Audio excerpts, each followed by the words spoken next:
Bismillahirrahmanirrahim. Assalamu alaikum.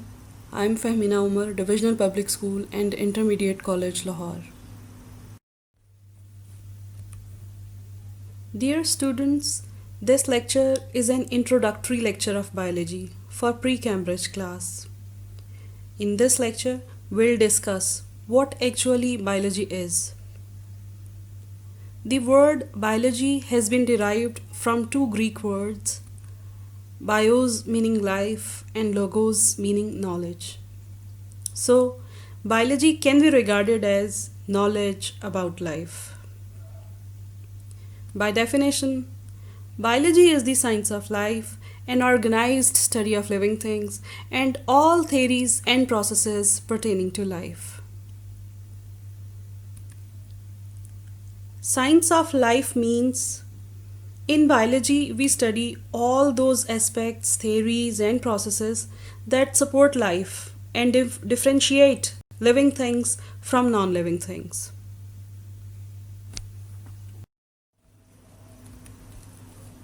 Biology is the branch of science and it has three major divisions.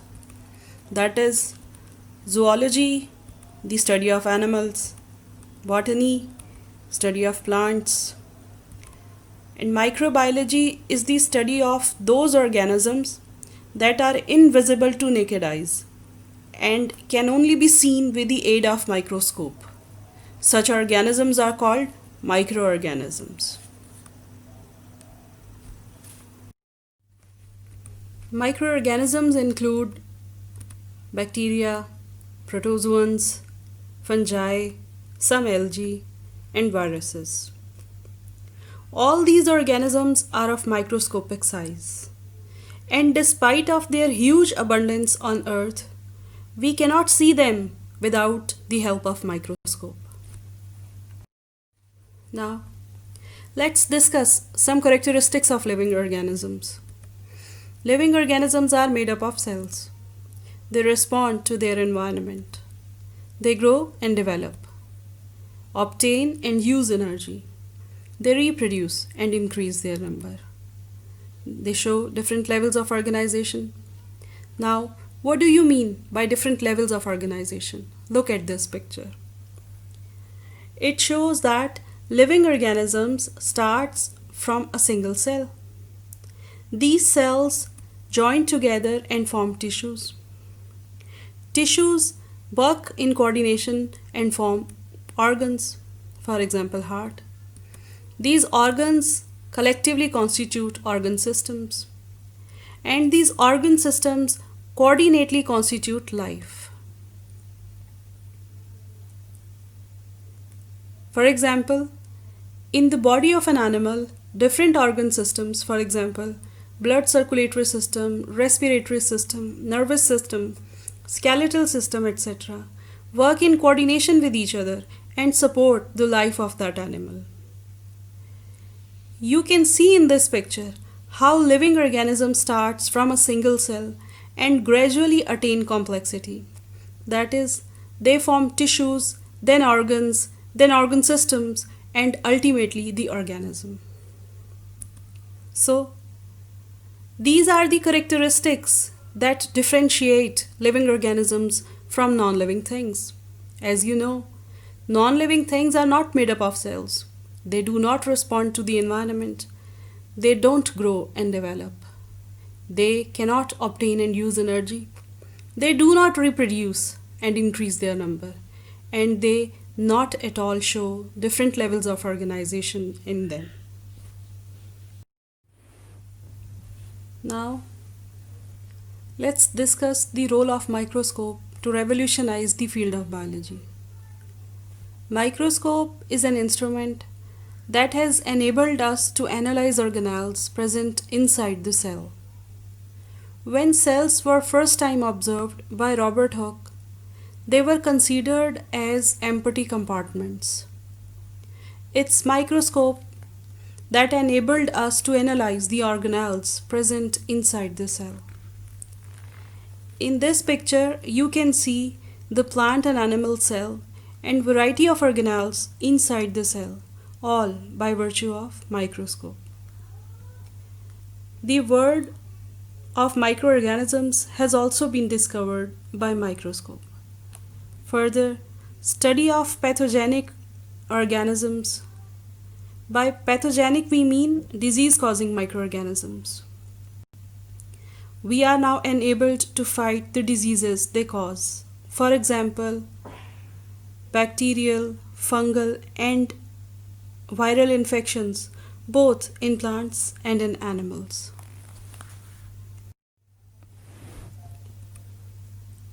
Biology answers all questions that arouse in biologists' mind. For example, how living organisms are constructed and how do they function? What kind of organisms exist? How are they recognized? On the basis of what similarities and differences are they grouped together? Where do organisms live and why? Their interaction to each other and to the surroundings. Ancestral history of organisms or group of organisms. Ancestral history means tracing the parents, grandparents, and great-grandparents of different organisms.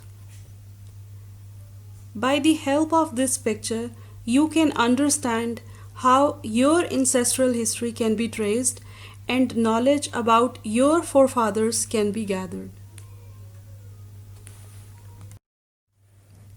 Let me further enlist the benefits of biological studies. Biological studies of plants enabled us to understand deeply how plants are serving the environment as well as organisms. As we all know that plants are primary source of energy for all life forms. Plants are also regarded as lungs of environment, as they provide the environment with oxygen in the same manner as our lungs to our bodies. In this simple picture, you can see how plants get energy, water, and carbon dioxide from environment and convert them into food by the process of photosynthesis. Likewise, plants take up all carbon dioxide we breathe out and release oxygen for us to breathe in.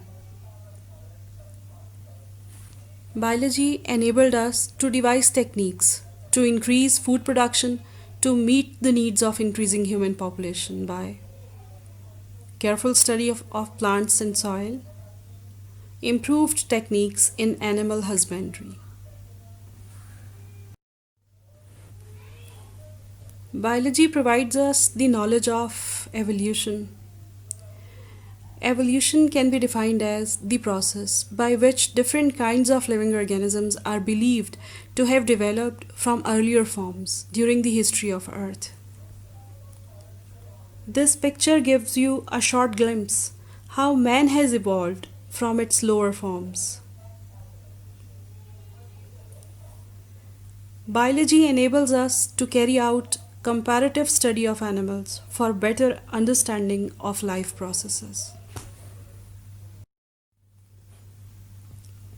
Biology helps us to understand how our body works, how it reacts to diseases, how we resemble or differ from other people such as our brothers, sisters, and parents.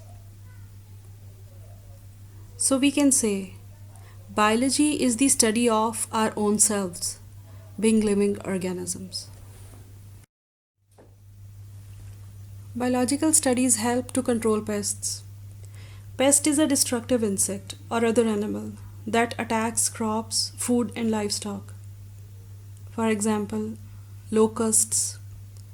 Today, the agricultural countries of the world are facing the worst attack of locusts. Flower beetles, termites, fungi, and shipworms. Shipworms are notorious to destroy wood. Barnacles, the fouling organisms. Barnacles, they grow on ships, making them heavy causes them to drag and burn more fuel, leading to significant economic and environmental costs. Biology also helps to control disease carriers, for example, mosquitoes, helps to reduce air and water pollution. Parks and horticulture authorities use biological knowledge for increasing aesthetic values of parks, waterways, etc. Helps to reduce air and water pollution. I will sum up all this discussion in these lines. Biology helps us to understand ourselves and the world we live in. Biology has enabled us to understand evolution, organisms' interaction to the environment, and physico-chemical basis of life. I just hope through all this discussion I have made you familiar to the word biology to some extent. If you have queries, do ask in the comment box. Thank you.